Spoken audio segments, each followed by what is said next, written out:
3, versos 14 ao 17. E eu queria que os irmãos abrissem nesse texto. 2 Timóteo, capítulo 3, versos 14 ao 17. Queria ler o Salmo 19, verso 7, enquanto os irmãos procuram, que diz o seguinte: a lei do Senhor é perfeita e restaura a alma. O testemunho do Senhor fiel e dá sabedoria aos simples. As demais lições que nós viemos aprendendo desde a lição 4 fala sobre inspiração, sobre a inerrância, a perfeição da palavra, com relação à autossuficiência da palavra. Ela é autossuficiente para gerir as nossas vidas, ela é a autoridade maior na vida do cristão. E hoje nós vamos estudar a suficiência das Escrituras. Todos acharam o texto? 2 Timóteo, capítulo 3, versos 14 ao 17? Amém? Vamos ler. Tu, porém, permanece naquilo que aprendeste e de que fostes inteirado, sabendo de quem o tens aprendido, e que desde a tua meninice sabes as sagradas Escrituras, que podem fazer-te sábio para a salvação, pela fé que é em Cristo Jesus. Toda a Escritura é divinamente inspirada e proveitosa para ensinar, para redarguir, para corrigir, para instruir em justiça, para que o homem de Deus seja perfeito e perfeitamente instruído para toda boa obra. Essa exortação que é feita a Timóteo fala que ele deve permanecer nos princípios que foram aprendidos na vida. Outro texto fala que ele aprendeu com sua mãe e sua avó esses princípios, e que desde pequeno ele foi ensinado dessa forma. E Paulo continua dando foco sobre a questão da origem da palavra de Deus, onde ele diz que é divinamente inspirada, e mostra os objetivos que a palavra tem na vida do cristão, que é ensinar, redarguir, para corrigir, para instruir em justiça. E com esse objetivo tem a consequência, que é nos tornar um homem perfeito e perfeitamente instruído para toda boa obra. Então mostra nesse final do texto que tudo o que nós aprendemos é praticável. Quando ele diz que é perfeitamente instruído para toda boa obra, é que nós devemos aplicar esses princípios no nosso cotidiano, para que nós possamos ter uma vida e um testemunho que glorifique o Senhor Jesus Cristo. Na lição sobre a inspiração, que foi a lição 4, destacamos a origem divina das Escrituras. Na lição sobre inerrância, lição 5, vimos que a inspiração divina garantiu a redação das Escrituras isenta de erros e imprecisões.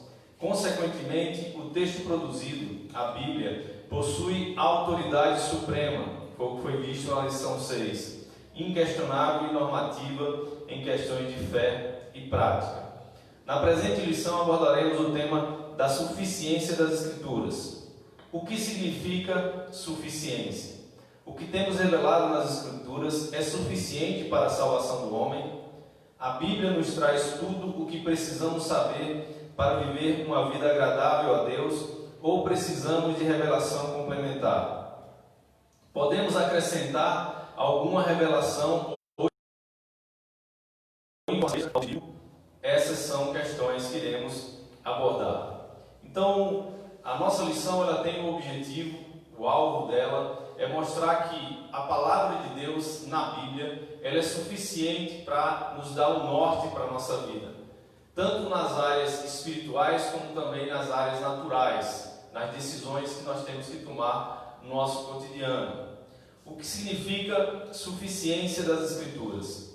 De acordo com o estudioso Wayne Grudem, dizer que as Escrituras são suficientes significa dizer que a Bíblia contém todas as palavras divinas que Deus quis dar ao seu povo em cada estágio da história da redenção, e que hoje contém todas as palavras que precisamos para a salvação, para que de maneira perfeita nele possamos confiar e a ele obedecer.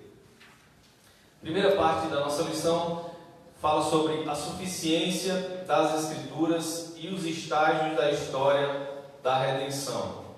A quantidade da revelação registrada em cada estágio da história da redenção foi suficiente, por exemplo, para instruir e orientar o povo de Israel quando na eminência de entrar na terra de Canaã, quanto ao relacionamento com Deus, com seus irmãos e com as nações pagãs que habitavam ali. O que Deus revelara a Moisés foi registrado em Gênesis, Êxodo, Números, Levítico e Deuteronômio. Isso era suficiente. Em Deuteronômio 4:2, Moisés disse: nada acrescentareis à palavra que vos mando, nem diminuireis dela, para que guardeis os mandamentos do Senhor vosso Deus, que eu vos mando. Eu acho bem interessante como Deus ele trata a cada um de nós individualmente e coletivamente como igreja, com relação ao se revelar a palavra de Deus. Se a gente olhar lá para o tempo de Moisés, quando eles foram libertados do Egito, quando Deus ele manda Moisés ir ao povo e libertar aquele povo, e depois das 10 pragas, o faraó ele permite a saída do povo de Israel do Egito. Deus simplesmente manda o povo marchar. Ele não revela na sua totalidade todo o plano que ele tinha para a chegada a Canaã.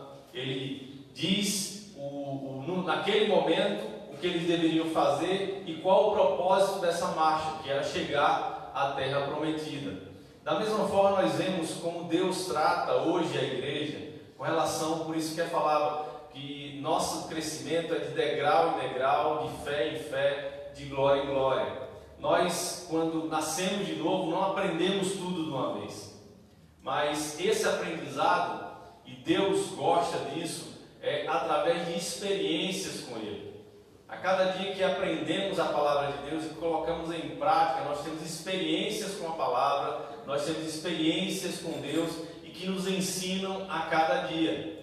Então, a palavra de Deus ela vai se revelando em nossas vidas diariamente, no momento que nós praticamos essa palavra ou que colocamos esses princípios em prática nas nossas vidas. Então, isso é o jeito de Deus ensinar ao seu povo, é o jeito de Deus ensinar à igreja, para que nós possamos ter o aprendizado na prática e não só na teoria. Porque esse aprendizado todo, como diz aqui o texto base que nós lemos, é que o objetivo dela é ensinar, redarguir, para corrigir, para instruir em justiça e fazer com que nós sejamos aperfeiçoados ou nos tornemos perfeitos para a prática na obra do Senhor. Então, o propósito da palavra de Deus é nos instruir, é fazer, transformar a nossa vida para que nós possamos colocar em prática na obra do Senhor. À medida que a história da redenção se desenrolava e avançava, mais revelações de Deus e registros iam sendo acrescentados. Em Provérbios capítulo 30, versos 5 e 6 diz: toda palavra de Deus é pura, escudo é para os que confiam nele. Nada acrescente das suas palavras, para que não te repreenda e sejas achado mentiroso. Portanto, as palavras de Deus escrituradas hoje, no Antigo e Novo Testamento, foram e serão suficientes durante toda a existência da igreja, e sem nenhum acréscimo. Ferreira e Miat escrevem. Concluímos seguindo Apocalipse 22:18, que nada deve ser acrescentado, não somente ao livro de Apocalipse, mas também à Bíblia inteira. Então nós vemos que essas afirmações, e na própria Bíblia, como nós lemos aqui em Provérbios, nada deve acrescentar à Bíblia como uma nova revelação. Mas hoje existem muitos livros, muitos autores de livros que falam sobre a Bíblia, mas esses foram iluminados pela Bíblia. Eles não trazem nem nada de novo, porque após o fechamento da Bíblia, toda a instrução, todo o ensino sobre a salvação do homem, sobre a história da relação de Deus com a humanidade, está inserido na Bíblia. Nada pode ser acrescentado lá. E para isso é advertido várias vezes na Bíblia com punição, se for acrescentado algo na Bíblia que não foi inspiração do Espírito Santo e ensinado aos homens e profetas da Bíblia no Antigo Testamento e aos discípulos no Novo Testamento. Então a Bíblia ela é suficiente para ensinar as nossas vidas em todas as áreas que precisarmos, tanto na área espiritual como também na nossa área natural. Segunda parte do nosso texto, a suficiência das Escrituras e o princípio da reforma sobre a Escritura. Os reformadores resgataram duas ideias importantes concernentes às Escrituras: perspicuidade, clareza e suficiência. Um dos 5 pilares da reforma protestante é o sola scriptura, ou o significado só a Escritura.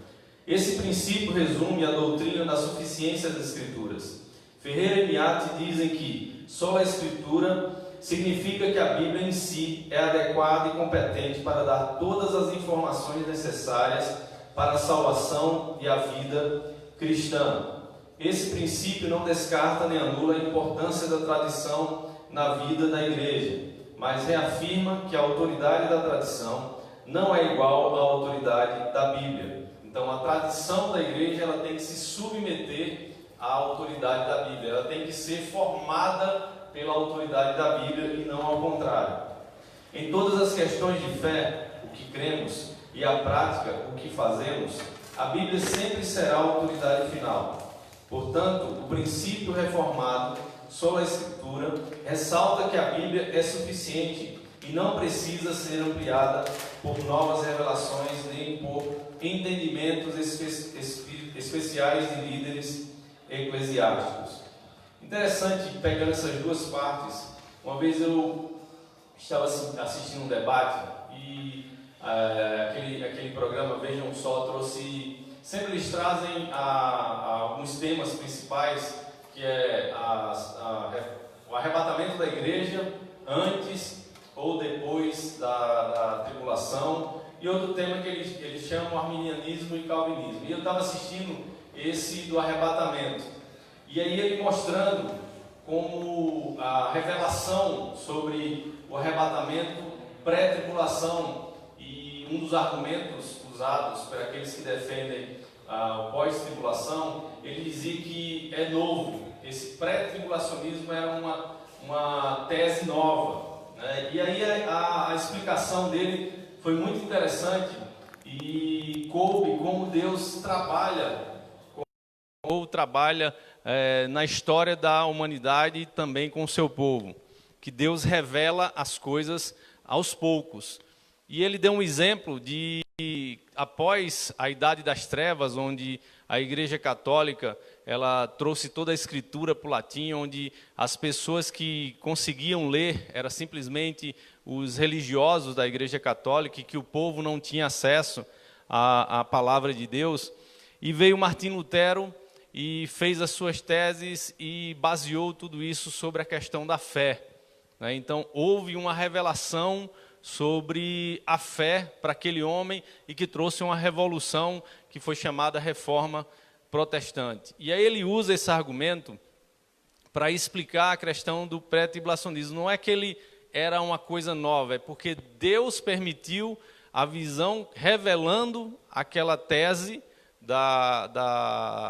do pré-tribulacionismo naquela época, da mesma forma que tinha revelado a Martim Lutero depois do período de trevas da igreja, e focando em cima da fé. E aí ele fala sobre outros pontos, como a igreja foi conhecendo a Bíblia aos poucos, o Novo Testamento se revelando aos poucos, para que os cristãos começassem a ter conhecimento, e começou depois desse período que a Igreja Católica tomou para si as Escrituras, começou pela fé, que é o princípio básico da nossa salvação, que é a fé em Cristo Jesus. Então, mostra que as Escrituras elas vão se revelando com os tempos. Isso também pode ser visto na história das igrejas no livro de Apocalipse, que representa as igrejas físicas daquela época, como também representa a história de toda a igreja durante o período que nós vivemos aqui na Terra. Mostra do comportamento de como a igreja tem sido na sua história. Essa época, ela é colocada como a igreja de Laodiceia, uma igreja que Deus repreende, Jesus repreende bastante por causa do comportamento dela, de se achar autossuficiente, e manda ela comprar ouro, vestes brancas. Então nós vemos que Deus ele vai revelando a palavra de acordo com o período. E nós vamos aprendendo a cada tempo mais e mais. Há avivamentos dentro da igreja que vão revelando a profundeza da palavra de Deus aos cristãos, para que eles possam vivenciar o que Deus está trazendo através da sua palavra. Os fundamentos da doutrina da suficiência cristã. Eu quis trazer um resumo sobre essas duas partes, de como eu tenho visto Deus revelando a palavra aos poucos na história da igreja, da mesma forma que ele veio revelando na época que ele tirou o povo do Egito, ele foi revelando o seu plano até chegar à terra prometida. Então ele não expôs a todas as pessoas de uma vez, ele não expôs nem ao próprio Moisés de como ele iria trabalhar até chegar na terra prometida. E da mesma forma eu tenho visto que Deus tem feito da mesma maneira, revelando sobre fé, sobre santidade, revela sobre as obras, revela sobre a questão do arrebatamento, para que a igreja a cada dia ela vá amadurecendo, porque na sabedoria e na sua soberania Deus sabe que a humanidade ela não conseguiria absorver tudo de uma vez. Ele precisa ir dando esse alimento aos poucos, para que a gente pudesse realmente ter a revelação correta de cada parte dos princípios que Deus quer ensinar para a igreja. Várias passagens afirmam e demonstram a suficiência da Escritura. A suficiente para a salvação do homem. Irmãos, a partir de agora nós vamos ler muitos textos bíblicos e para mim eu acho muito interessante, porque é o alimento da nossa vida. É muito importante o que o autor ele fala na lição, mas a palavra de Deus ela sobrepõe e realmente alimenta de verdade a nossa vida. Então, os textos que nós vamos ler, todos os textos, para que possamos dar base a cada afirmação que o autor da lição ele dá. Suficiente para a salvação do homem. Em 2 Timóteo, capítulo 3, verso 14 e 15, diz o seguinte: Tu, porém, permanece naquilo que aprendeste e que te foste inteirado, sabendo de que o tens aprendido, e que desde a meninice sabes as sagradas escrituras, que podem fazer-te sábio para a salvação pela fé que há em Cristo Jesus.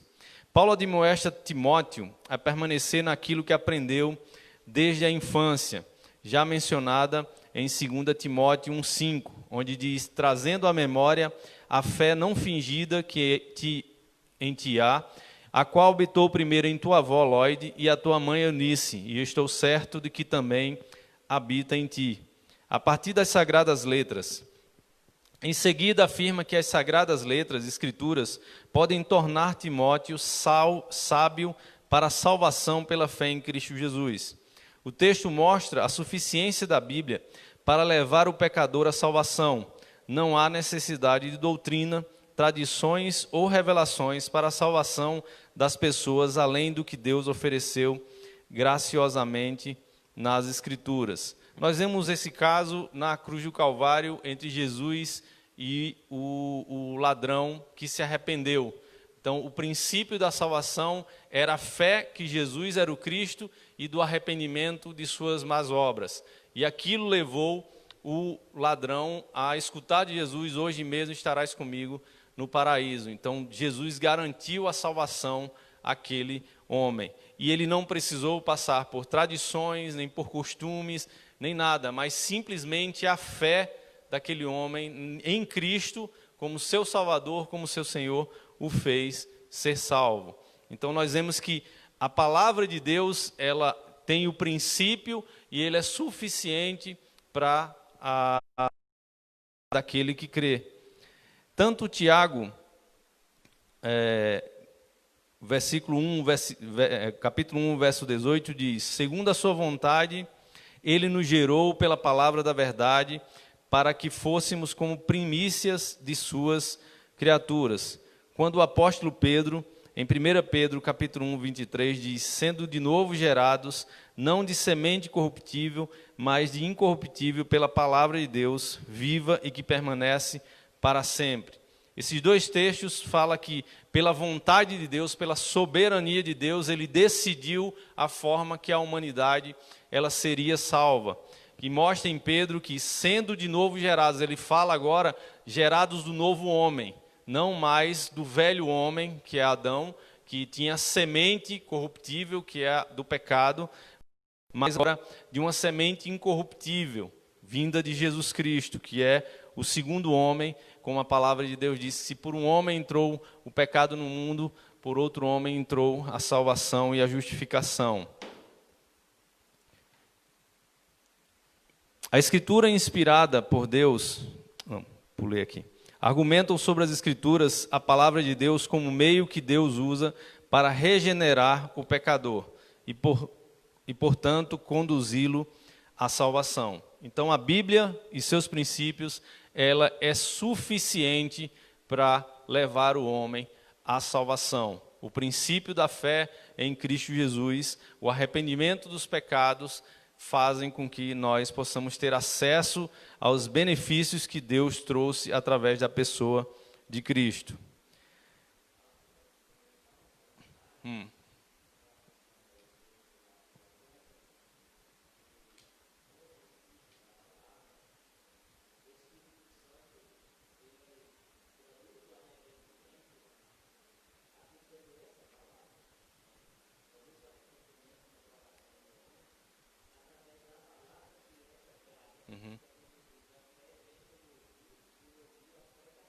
Amém.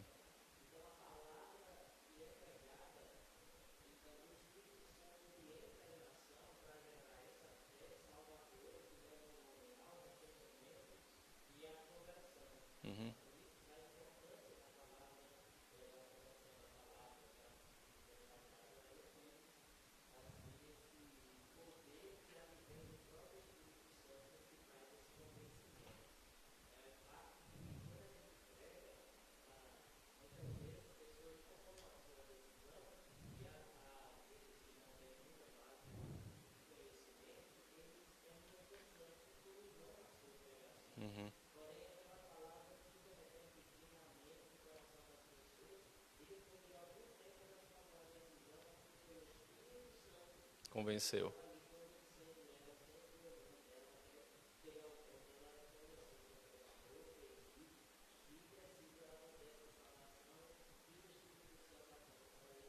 Amém.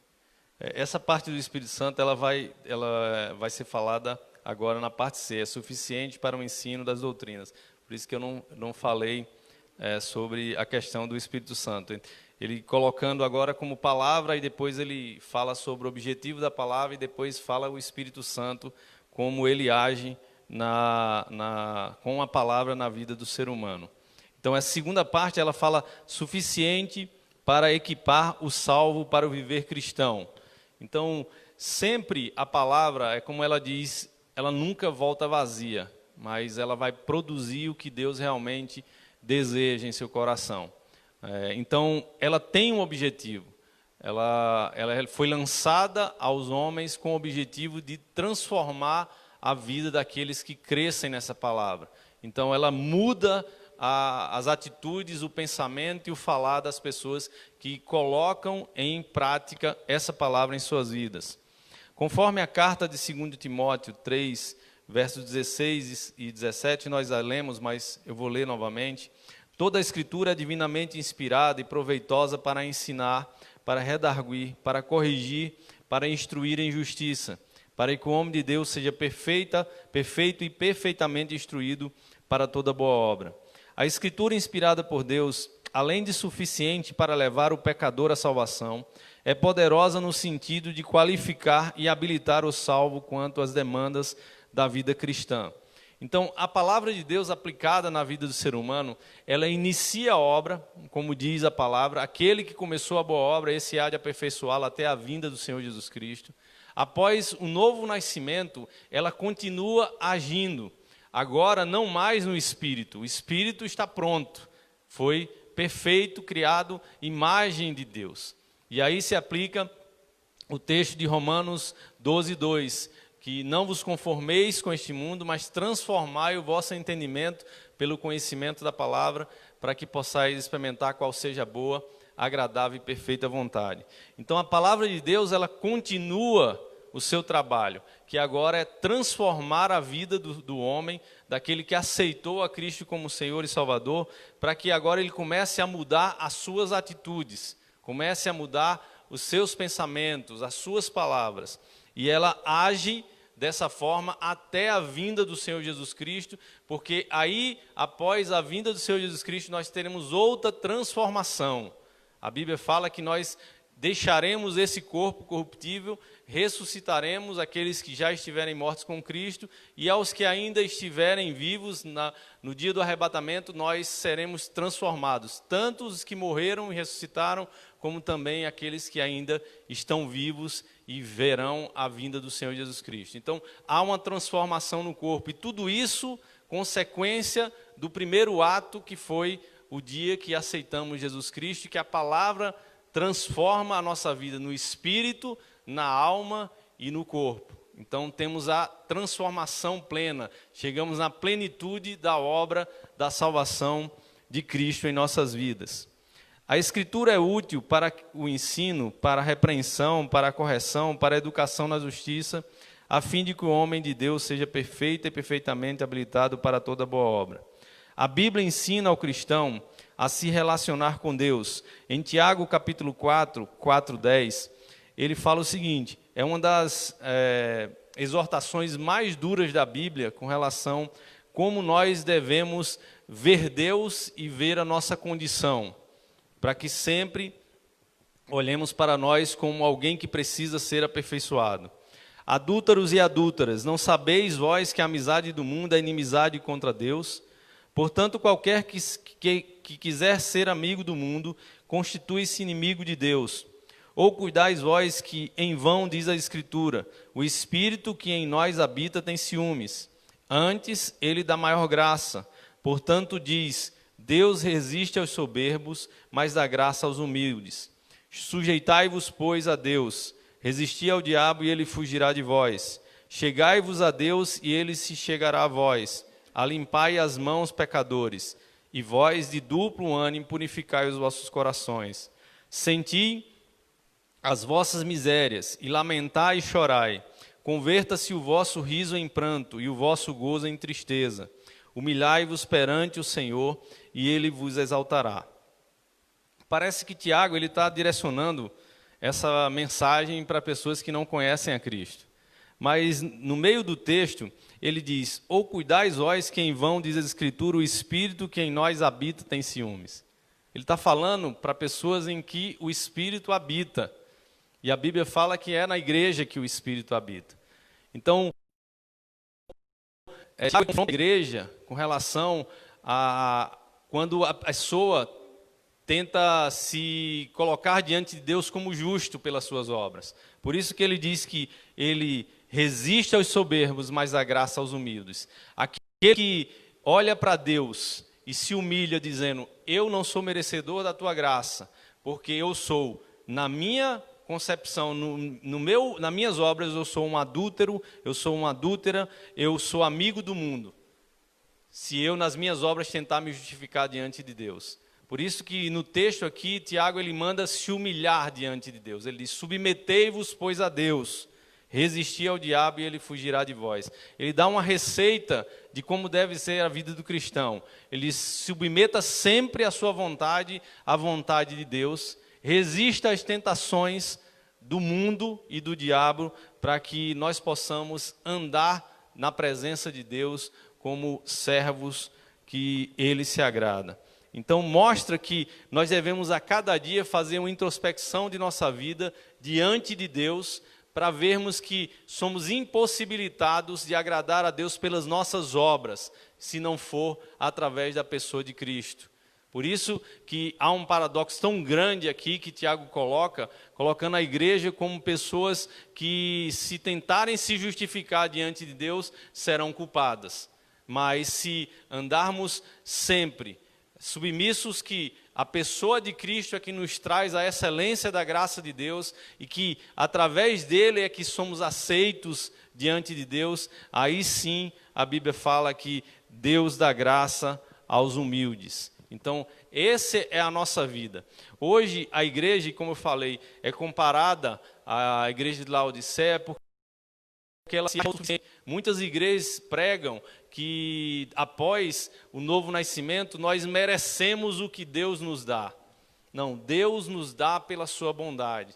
Deus nos dá pela sua misericórdia que se renova a cada dia.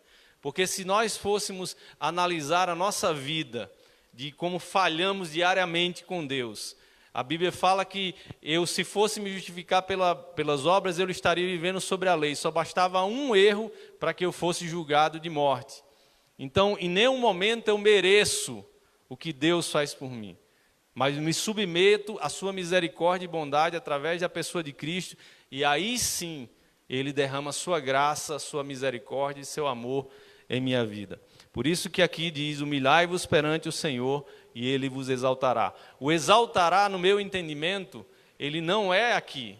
O exaltar de Deus é a glória. O exaltar de Deus é a nossa salvação, é alcançar a glória de Deus através da pessoa de Cristo. Muitas pessoas confundem sempre esse exaltar aqui na terra, mas isso não é o propósito principal do Evangelho.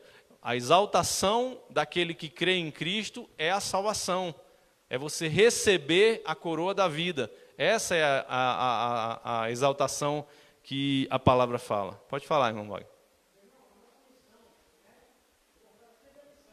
Uhum.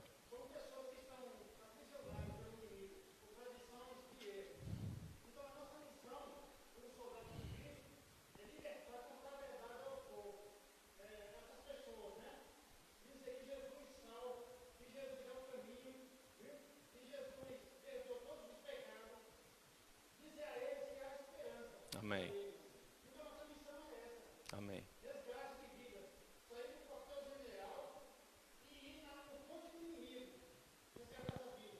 Amém. Glória a Deus. Então, o próximo texto é Pedro, ele corroborando com o texto de Tiago, ele fala em 1 Pedro capítulo 1, verso 16. Ele diz, porquanto está escrito, sede santos, porque eu sou santo. Quando nós nos submetemos à vontade de Deus, que andamos nos humilhando diante de Deus, diante da presença, da santidade de Deus, nós estamos passando por um processo de santificação. Esse processo de santificação é retirar tudo que foi aprendido no mundo, ser lançado fora e se encher do novo vinho. Se encher agora de algo que são princípios bíblicos.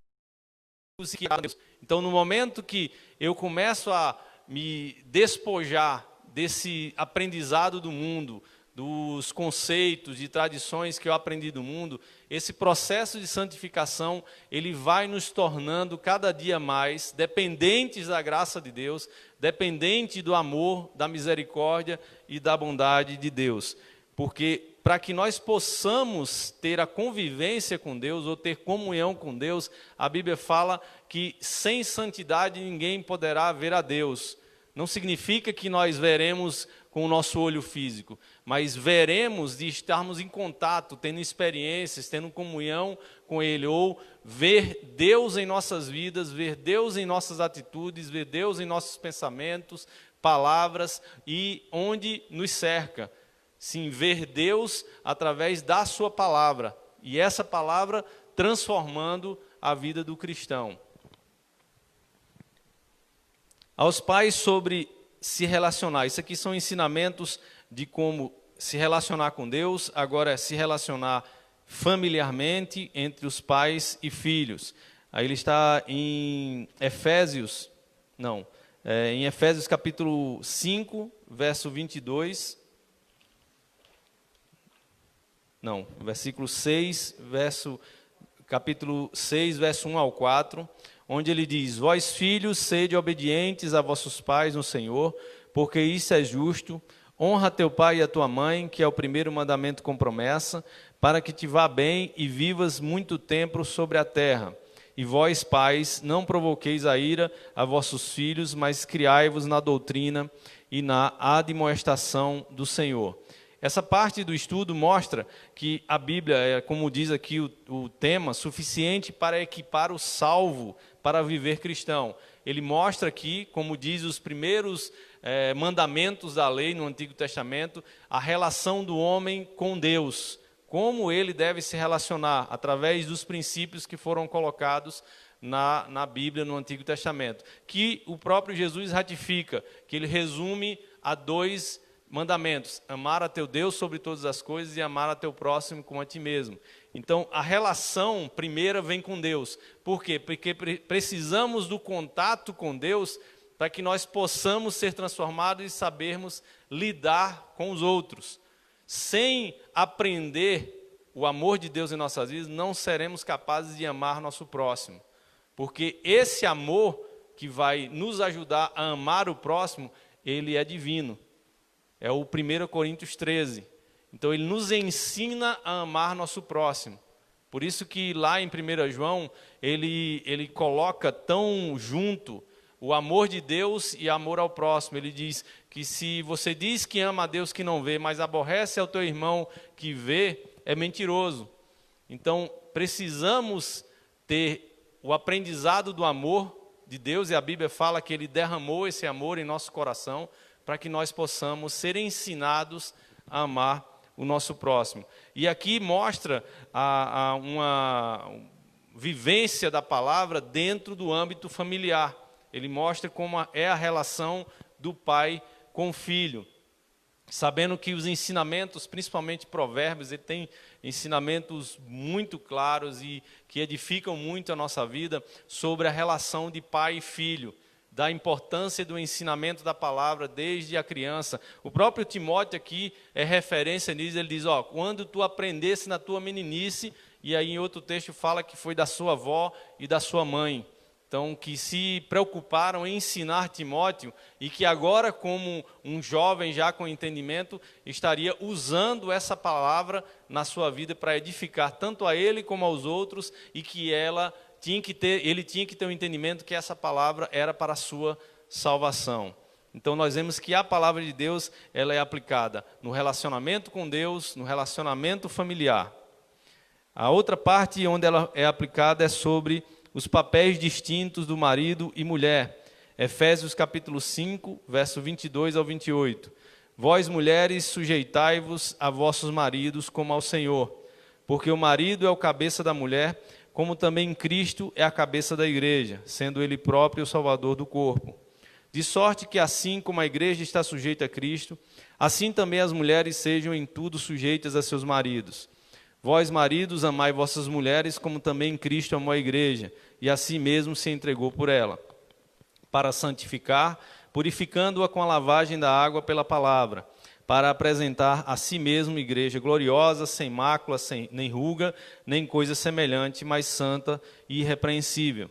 Assim devem os maridos amar as suas próprias mulheres como os seus próprios corpos. Quem ama a sua mulher, ama a si mesmo. 1 Pedro capítulo 3, verso 1 e 7, também tem os mesmos princípios. Ele acrescenta algumas coisas quando fala sobre a questão da intimidade do homem e da mulher como marido e esposa. Aqui no resumo desses 2 textos, ele fala sobre o papel de cada um dentro da família. Fala sobre a submissão da mulher e da provisão e cuidado do marido com relação à sua esposa. Nós vemos que hoje a sociedade ela luta não, mas e já venceu muito dessa batalha que nós vemos aqui nesse texto, onde a palavra sujeição para uma mulher é algo pejorativo, soa como algo ruim, né? Mas quando você entende o sentido da palavra sujeição, está colocado como papéis. A mulher, ela sujeita ao marido porque Deus instituiu o homem como aquele que era o cabeça, como Cristo é o cabeça da igreja, como o provedor, como aquele que cuida, aquele que protege, né? Só que a mulher, ela hoje foi ensinada e é ensinada desde pequena, há muitas décadas, e o reflexo dessa semente, hoje os frutos são a rebeldia, a questão de tentar colocar o homem, tirar o homem desse papel, e aí nós vemos como a sociedade tem ficado uma sociedade fraca, uma sociedade que não tem homens que possam enfrentar as dificuldades. E eu chego até a dizer, se a Segunda Guerra Mundial ela acontecesse agora, eu acho que o desfecho que aconteceu em 1945 para trás seria totalmente diferente, porque os homens daquela época eles sabiam lidar com dificuldades extremas, porque eles vivenciavam isso, não é? Então, nós vemos que na Segunda Guerra Mundial, os papéis realmente apareceram muito fortes dos homens e das mulheres. As mulheres ficavam em casa, cuidando dos seus filhos. Elas chegaram até a produzir armas e munições para que fossem mandados, mas ali mostrava que a mulher estava sendo auxiliadora dos homens, e os homens estavam enfrentando o mal, no caso, naquela época, eram outros países, para que esse mal não atingisse as suas famílias. Então, mostrava que eles estavam protegendo, como diz aqui a Bíblia, entregando a sua vida para proteger a sua mulher e seus filhos. Então, os papéis, como hoje estão tão deturpados do papel do homem e da mulher dentro da família, que se a gente tivesse um exemplo desse, talvez o desfecho fosse outro. Os homens se entregariam, eles não iriam querer lutar, eles não veriam o papel dele de proteção da sua família como algo prioridade. Eu vou morrer por causa disso, não. Talvez nem tivesse tanto pessoas se voluntariando para ir para a guerra para defender a sua pátria. Por quê? Porque houve uma mudança muito grande no comportamento, e isso decorrente de feminização do homem e masculinização da mulher. A mulher assumindo papéis que não deveria, o homem deixando de assumir esses papéis que deveria, né? Então,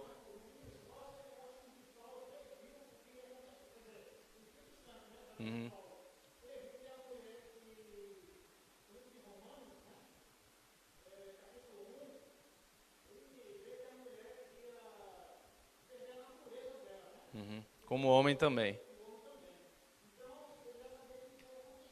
Então, o trabalho do Espírito. A Bíblia fala em 2 Tessalonicenses sobre o espírito do mundo, né? O espírito do anticristo.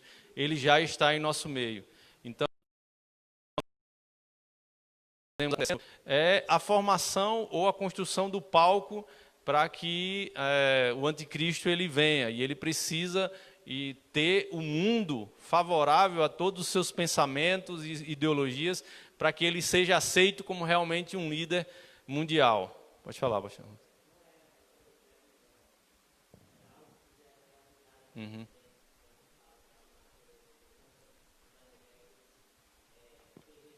Uhum.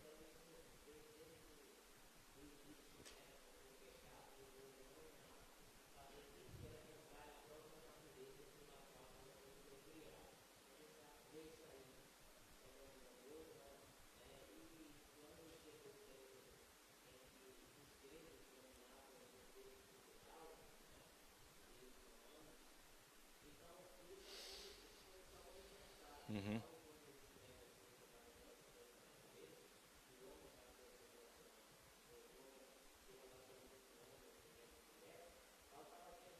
Registrando a realidade.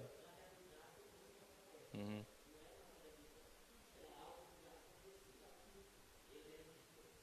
O homem, infelizmente, ele é sempre recorrente ao erro, né?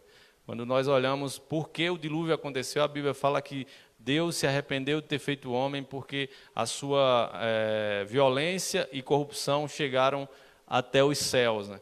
e nós vemos que a vinda do Senhor Jesus Cristo será como os dias de Noé, né? As pessoas estarão em plena corrupção, em plena violência, da mesma forma do povo que foi totalmente destruído pelas águas. Então, o homem sempre é recorrente do erro, do pecado. E cada dia mais, até assistir, irmãos, televisão, eu não falo nem de canal aberto, eu estou falando de canais fechados, ou aquele sistema de Netflix, Prime Video, ou qualquer um outro, tá difícil de você assistir a programação, porque há muitos filmes hoje sempre tem um fundo para falar mal de Deus. Principalmente que Deus virou as costas para o mundo por causa da maldade que está acontecendo, e as pessoas, eles não veem isso pela sua cegueira espiritual, mas eles são mesmos culpados por essa maldade. Porque o homem é que é mau, ele é que traz a maldade para o mundo, ele é que pratica a maldade no mundo e traz tanta dor e tanta tristeza para as outras pessoas. E sempre colocando, confrontando a sexualidade de Deus. É terrível hoje você assistir alguma programação em filmes e seriados, sempre tem um fundo que vá levar esse tipo de mensagem, ou mostra a homossexualidade, ou a questão da aceitação como coisa normal. Então, hoje, realmente, nós vemos isso, tem sido uma construção, né? Porque o mercado de filmes e seriados, eles não venderiam isso se não houvesse a demanda, né? Então, nós vemos que foi uma construção que houve, principalmente depois dos anos 50, que isso acelerou muito para que até chegar ao ponto que chegamos.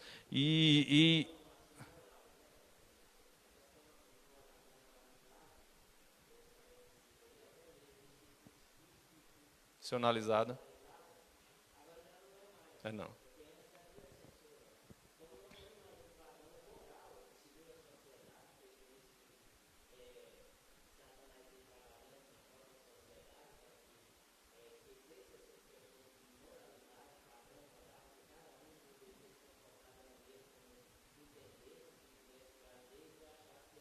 Uhum. Uhum. Não existe verdade absoluta.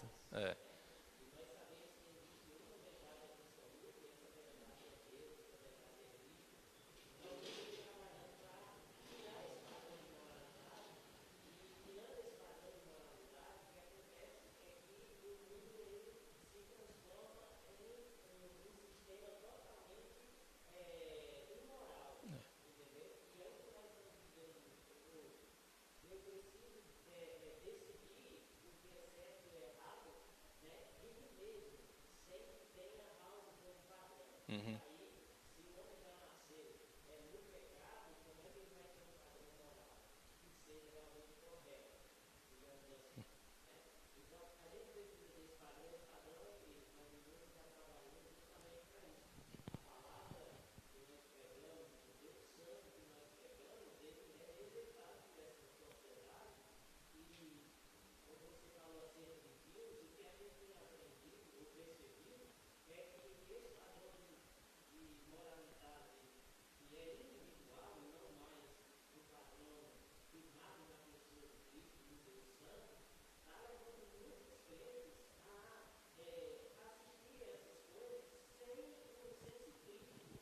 Sem se importar.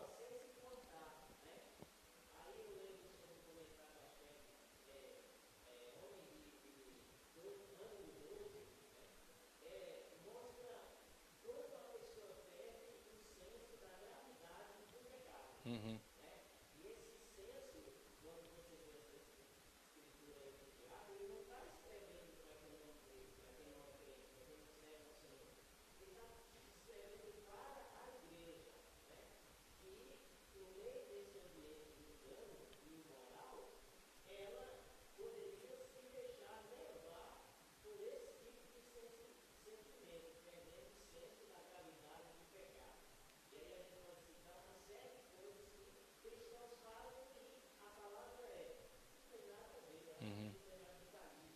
Uhum.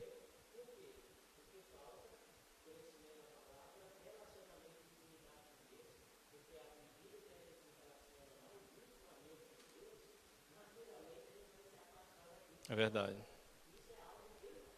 Quanto mais você se relaciona com Deus, mais sensível você fica ao pecado, a coisas que não agradam a Ele. Porque o relacionamento eu sempre uso, e a própria Bíblia usa essa forma de relacionamento entre Cristo como noivo e a igreja como noiva, né? O marido e a esposa. Né? Elisângela, se vier por trás de mim falar, eu vou identificar ela sem precisar vê-la por causa da sua voz. Né? Então, isso significa que você tem uma relação íntima, uma relação diária com essa pessoa, que você identifica ela sem precisar olhar para ela, mas simplesmente ouvir a voz. Da mesma forma, é a relação do cristão com Deus. Para que a gente possa ser sensível ao que Deus gosta, ao que Ele se agrada, nós precisamos ter uma relação diária com Ele.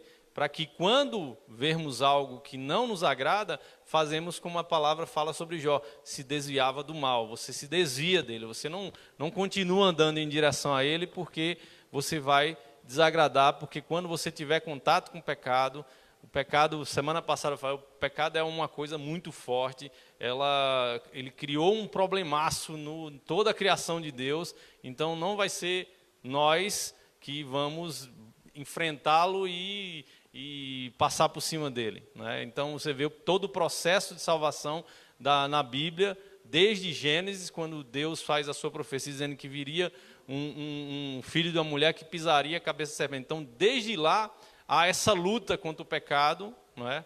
E a única forma que a Bíblia fala que onde está o aguilhão da morte, que é o pecado, a única forma de libertação disso é a pessoa de Cristo, é viver em Cristo, porque Ele nos libertou dessa lei do pecado e da morte. Né? Então, a nossa vida, ela precisa ser sensível a Deus em obedecê-lo e sensível ao pecado para rejeitá-lo.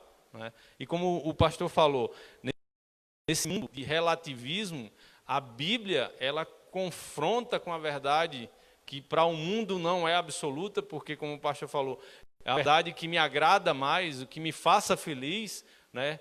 Relativizando todas as verdades. A Bíblia, ela confronta com a verdade e ela ofende as pessoas. Ofende no sentido de quê? De que mostra que elas são pecadoras e que Deus é puro e santo. Uma vez eu estava em Campina Grande e meu filho e minha filha mais velha estavam morando no Irã.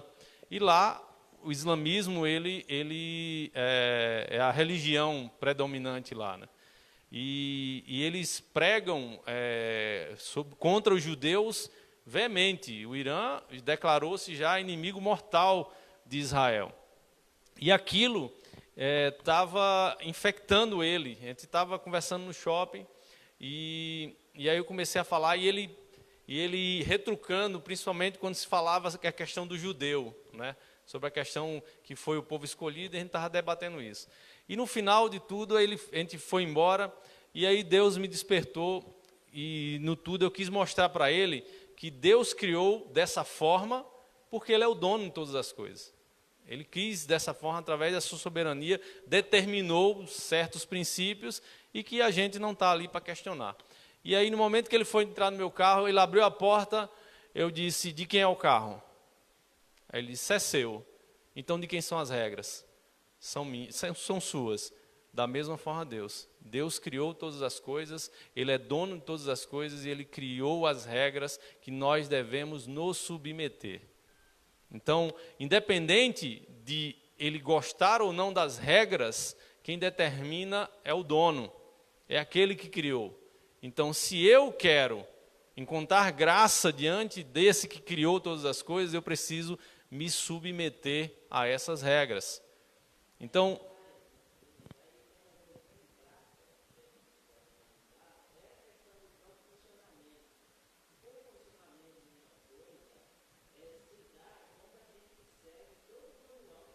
exato.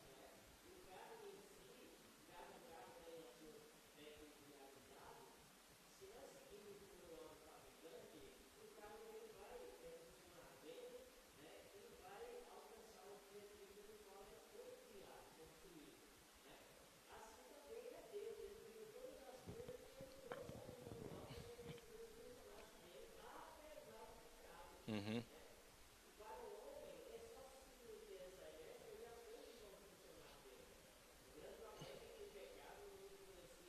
Ah, não.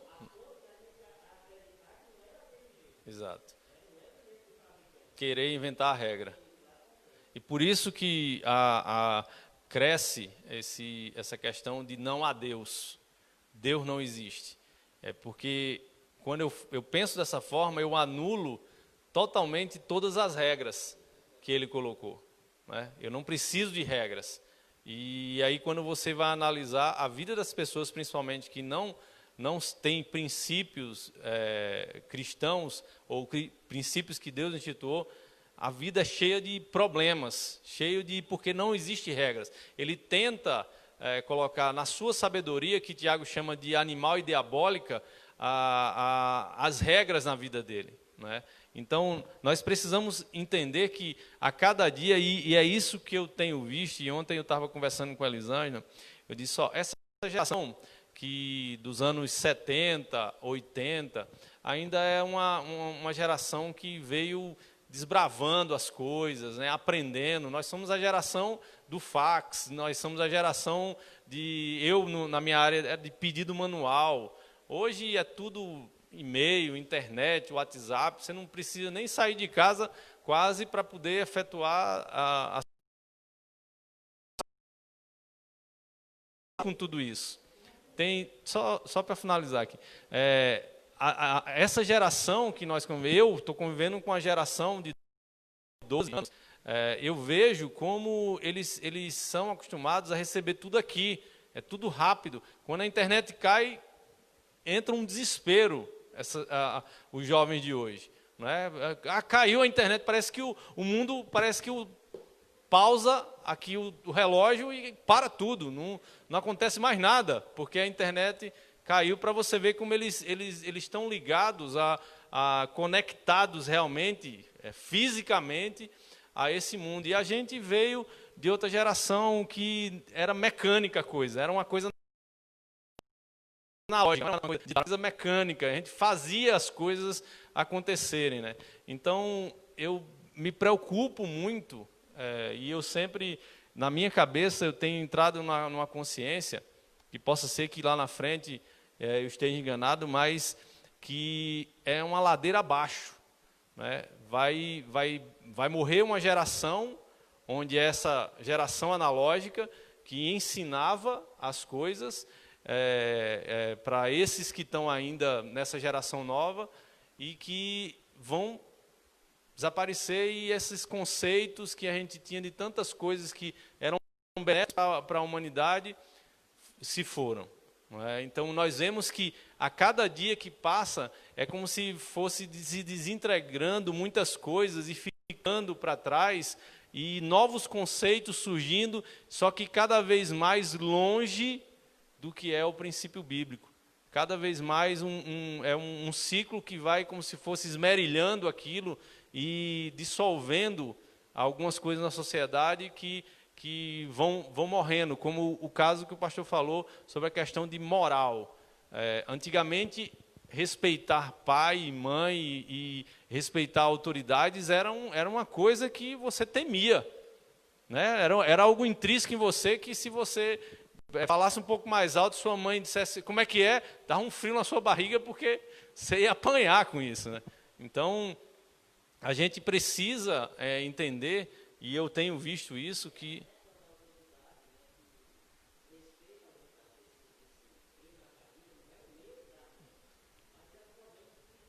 uhum.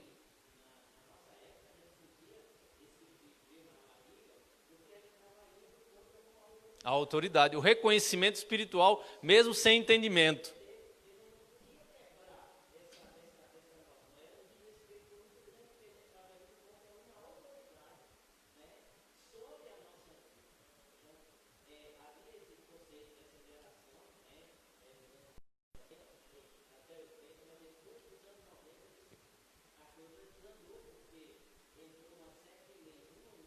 Uhum.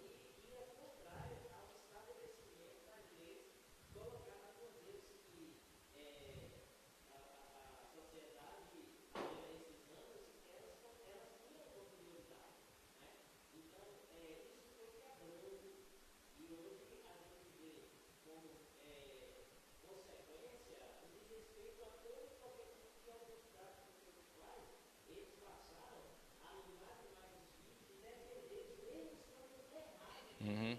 Exato.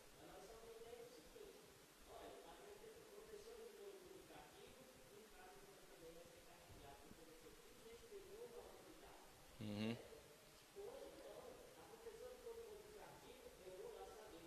Porque meu filho foi traumatizado com isso. Uhum.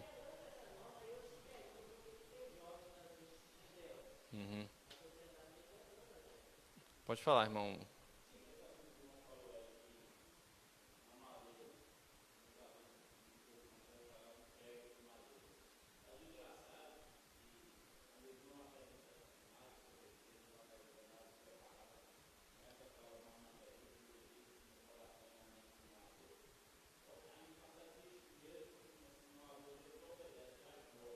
Uhum.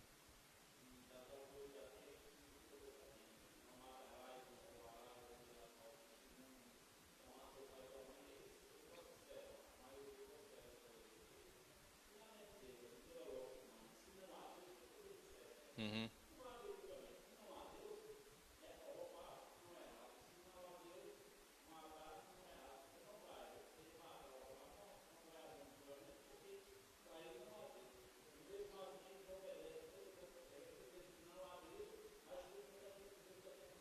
Exato. A questão está no reconhecimento. Eles não reconhecem que essas leis foram feitas por Deus, né? Eles creem que são coisas humanas, né? E sempre eles vão tirar o crédito de quem é o autor de tudo isso. Porque os 10 mandamentos, eles são leis em todo o mundo, não é? Se você olhar, mentir é feio em todo canto.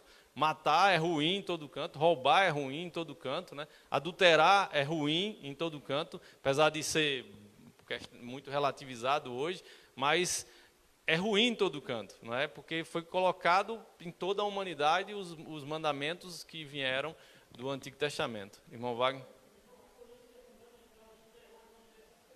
Amém. Uhum. Uhum. Levar a luz. Amém.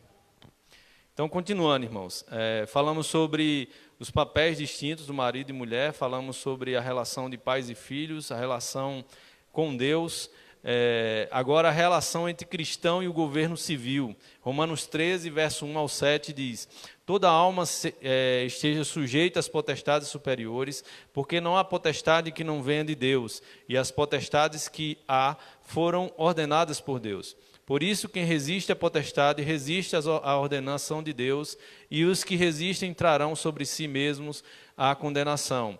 Porque os magistrados não são terror para as boas obras, mas para as más. Queres tu, pois, não temer a potestade? Faze o bem, e terás o louvor dela, porque ela é ministro de Deus para o teu bem. Mas se fizeres o mal, teme, pois não traz debalde a espada, porque é ministro de Deus e vingador para castigar o que faz o mal. Portanto, é necessário que lhes estejais sujeitos não somente pelo castigo, mas também pela consciência. Por essa razão, também pagai tributos, porque são ministros de Deus, atendendo sempre a isto mesmo. Portanto, dai a cada um o que deveis, a quem tributo, a quem imposto, a quem temor, a quem honra, honra. Jesus, ele mesmo se submeteu a isso quando ele pagou impostos a César, quando ele recebeu também outra indagação de soldados, é lícito pagar tributos a César? E aí ele pegou uma moeda e disse: de quem é esse rosto? É de César, então dai a César o que é de César. Ele quis mostrar ali que as pessoas devem cumprir leis, mesmo que aos nossos olhos elas não estejam muito acertadas, né? No Brasil a gente vivencia muito isso, né? A gente vê pessoas que não mereciam respeito pelos seus atos de corrupção, por andarem de forma que não agradam realmente a sociedade, mas a Bíblia ensina que devemos respeitar a instituição, respeitar o que foi instituído por Deus, né? Então, se Câmara de Deputados foi instituído por Deus, Senado foi instituído por Deus, presidente foi instituído por Deus. Podemos criticar algum ato, mas não devemos perder o respeito as instituições. Então, porque foi Deus que instituiu essa regra, né? Nós vemos o que aconteceu nos Estados Unidos depois da morte daquele homem, o caos que trouxe, né, o desrespeito que houve com as instituições, mesmo tendo um motivo grave, que foi a morte de um homem por um policial, mas passou-se do limite quando começou-se a agredir instituições, queimar delegacias e respeitar os policiais. Então, nós vemos que precisa-se de base, de um alicerce, princípios, para que nós possamos agradar a Deus também nas coisas naturais, como é o caso do respeito às autoridades. 1 Pedro 2, capítulo 2, verso 13 e 14, diz: Sujeitai-vos, pois, a toda a ordenação humana, por amor do Senhor, quer ao rei como superior, quer aos governadores, como por ele enviados para castigo dos malfeitores e para louvor dos que fazem o bem. E ainda sobre a relação trabalhista, de relação entre, no caso lá, servos e patrões, né? Efésios 6, versos 5 e 9. Vós, servos, obedecei os vossos senhores segundo a carne, com temor e tremor, na sinceridade do vosso coração, como a Cristo, não servindo à vista, como para agradar aos homens, mas como servos de Cristo, fazendo de coração a vontade de Deus, servindo de boa vontade como ao Senhor, e não como aos homens, sabendo que cada um receberá do Senhor todo o bem que fizer, seja servo, seja livre. E vós, senhores, fazei o mesmo para com eles, deixando as ameaças, sabendo também que o Senhor deles e vosso está no céu, e que para com ele não há exceção de pessoas. Interessante, irmãos, esse aqui eu só quero frisar um pouco dessa relação de trabalho entre... Aqui fala sobre os cristãos, né? Como o cristão deve se comportar na empresa que trabalha e como um patrão e um cristão deve se comportar com relação aos seus empregados. A gente tem um problema muito grande, o ser humano em si, e eu vou citar um testemunho meu que houve numa empresa que eu trabalhei até 2007. Eu tinha entrado em 98 e lá se tinha um costume muito grande das pessoas que trabalhavam, que era sempre falar mal da empresa.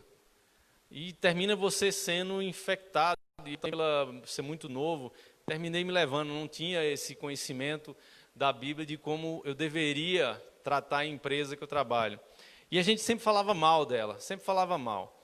E aí, essa empresa, ela em 2006, ela foi negociada e foi vendida para outra empresa. E não foi absorvido ninguém, inclusive eu fiquei demitido. Em 2006, eu fui demitido. E terminou, eu indo para uma conferência lá em Recife, e no tempo o pastor Silas ele fazia essas conferências, e teve uma palavra lá que me alertou muito com relação a como você lida com sua empresa, a empresa que você trabalha, que você falar bem ou mal dela. E aí ele citou um caso que o povo de Israel estava cercado, né, e Deus, ele diz que ia salvar esse povo, né, porque o povo estava comendo cabeça de jumento e as fezes dos pombos, como alimento. Não é? E Deus disse que ia trazer um livramento desse povo. E um capitão, ele pegou e disse, não vai ser assim. Ele não acreditou. E aí o profeta fala sobre, tu verás, mas não provarás. E aquilo me trouxe um discernimento de como eu deveria lidar com a empresa que eu trabalho. Em vez de falar mal ou amaldiçoar, eu ter um papel proativo para que ela cresça mais. Né? Porque senão eu não iria participar dos frutos de lucros daquela empresa que eu trabalhava. Então, a gente precisa ter muito cuidado nas empresas que a gente trabalha, para que nós abençoemos, mesmo que muitas vezes sejamos pessoas que não sejam reconhecidas ou que haja situações que nos constrangem, mas, como diz a Bíblia aqui, ele diz, obedecei a vossos senhores segundo a carne, com temor e tremor, na sinceridade de vosso coração, como a Cristo. Então, eu estou desempenhando meu papel, dando um testemunho de cristão dentro da empresa que eu trabalho, abençoando ela, orando por ela, certo? Para que ela prospere e não amaldiçoando ou entrando sempre falando mal daquela empresa. Porque senão vai ter uma hora que isso vai cair no ouvido do dono e ele vai demitir, e aí você não vai desfrutar mais do lucro que é trabalhar naquela empresa, né? É algo que nós precisamos ter em mente. E com relação aos senhores cristãos, que eles sejam sempre justos. Nunca tentem pisar em seus funcionários ou ganhar demais em cima de seus funcionários de forma muito, vamos dizer assim, de uma forma muito dura. Né? Os senhores precisam ser justos. Só para adiantar, quer falar alguma coisa, irmão? Ah, é? Ah, tá bom.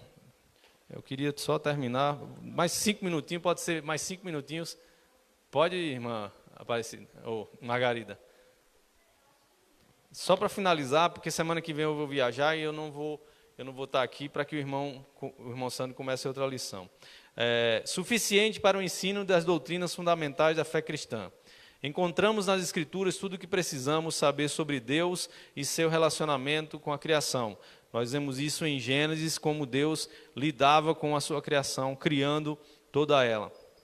O homem e a origem do pecado e as consequências inerentes, que mostra que o pecado ele entra na humanidade e que cria todo o problema que todos nós vivenciamos. Eu quero ler só esse texto, vai ser um dos últimos que eu vou ler, que é o de Romanos, capítulo 5, verso 12 ao 19. Ele diz: portanto, como por um homem entrou o pecado no mundo e pelo pecado a morte, assim também a morte passou a todos os homens, por isso que todos pecaram.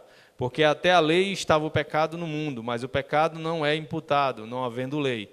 No entanto, a morte reinou desde Adão até Moisés, até sobre aqueles que não viam pecado, à semelhança da transgressão de Adão, o qual é a figura daquele que havia de vir. Mas não é assim o dom gratuito como ofensa, porque se pela ofensa de um morreram muitos, muito mais a graça de Deus e o dom pela graça que é de um só homem, Jesus Cristo, abundou sobre muitos. E não foi assim o dom como ofensa por um só que pecou, porque o juízo veio de uma só ofensa, na verdade, para a condenação, mas o dom gratuito veio de muitas ofensas para a justificação.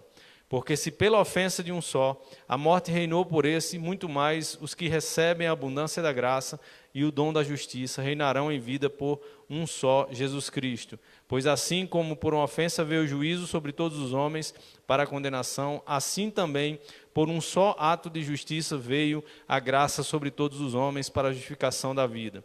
Porque como pela desobediência de um homem só, muitos foram feitos pecadores, assim pela obediência de um, muitos serão feitos justos.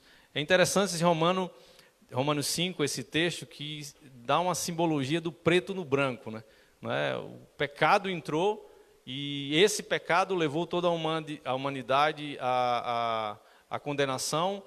Jesus veio e através dele purificou todos aqueles que creem no seu sacrifício. Então mostra a relação, a palavra de Deus, ela demonstra e ensina as doutrinas fundamentais da fé cristã. O plano de redenção da humanidade, a pessoa da obra de Cristo, a pessoa da obra do Espírito Santo, onde Jesus promete a vinda do Espírito Santo como aquele que iria consolar e ajudar a igreja e também ensinar a igreja o caminho que deveria andar. Oi.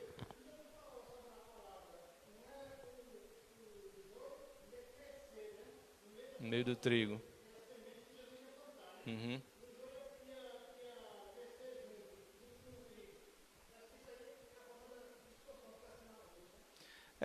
Essa é uma parábola que Jesus colocou de que dentro do povo dele iriam crescer pessoas que eram falsas, mas que precisariam crescer dentro desse povo, e porque se fosse arrancado no crescimento, poderia maltratar também o povo que era dele, ou o trigo, né? Então, terá um dia onde será tirado do meio deles, e a Bíblia fala que será queimado como palha, né? Fala sobre a obra do Espírito Santo como consolador, como aquele que nos convence do pecado, que nos ensina a palavra, sobre o destino eterno dos salvos e dos ímpios. Todos esses textos, irmãos, quem tiver a lição vai estar lá, certo? Aí vocês leiam, eu estou adiantando aqui por causa do horário. A suficiência das Escrituras e a confissão da fé batista em 1689. Depois de expor a fundamentação bíblica da doutrina da suficiência, podemos agora trazer à memória um artigo da Confissão de Fé Batista de 1689. Todo o conselho de Deus, concernente a todas as coisas necessárias para a sua própria glória, para a salvação do homem, a fé e a vida, está expressamente declarada e necessariamente contida na Sagrada Escritura.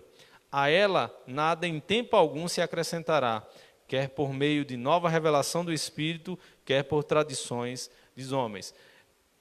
Essa afirmação aqui dessa confissão da fé batista, ela resume toda a lição que a gente está estudando hoje, né? Que a Bíblia ela é suficiente para lidar em todas as áreas de nossa vida, espiritual, emocional, financeira, relações em casa, relações no trabalho, relações com governos. Então, ela é suficiente para nos direcionar no caminho certo. E para finalizar, o que podemos tirar dessa lição é que a doutrina da suficiência das Escrituras deve nos motivar a ler, meditar e estudar a palavra de Deus, a fim de descobrir nela o que Deus almeja que creiamos como fé e façamos como prática.